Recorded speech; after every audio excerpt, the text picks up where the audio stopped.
નમસ્કાર, આપ જોઈ રહ્યા છો સ્પાર્ક ટુડે ન્યૂઝ। યુગ નિર્માણ ગાયત્રી પરિવાર ટ્રસ્ટ અલકાપુરી વડોદરા અને વરેણ્યમ યુથ ગ્રુપ સાથે દાહોદ ગાયત્રી પરિવારના વરિષ્ઠ આદરણીય સરદારભાઈ લબાનાજીના વિશેષ પ્રયત્ન પુરુષાર્થ સહયોગ દ્વારા વડોદરા મધ્યસ્થ જેલમાં 24 કુંડી ગાયત્રી મહાયજ્ઞ સાથે વ્યસન મુક્તિના કાર્યક્રમનું આયોજન કરવામાં આવ્યું હતું।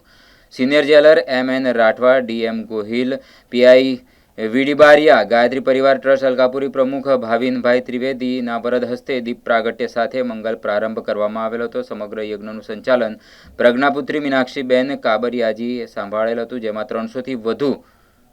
300 થી પણ વધારે બંદીવાન ભાઈઓ જેલના સમગ્ર સ્ટાફે ઉત્સાહભેર ભાગ લીધો હતો। મીનાક્ષીબેન કાબરિયાએ મધુરવાણી થકી સમગ્ર બંદીવાનોને ભાવ વિભોર કરતા આંખોમાં છલકાતા આંસુએ પ્રાયશ્ચિત કરેલ સેંકડો ભાઈઓએ વ્યસન મુક્ત થવાના સંકલ્પ લીધા હતા।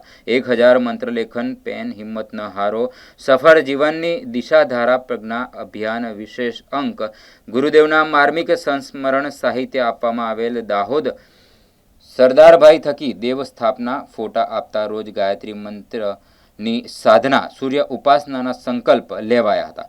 નવયુગનું સંવિધાન સત્સંકલ્પની સ્થાપના કરવામાં આવી હતી।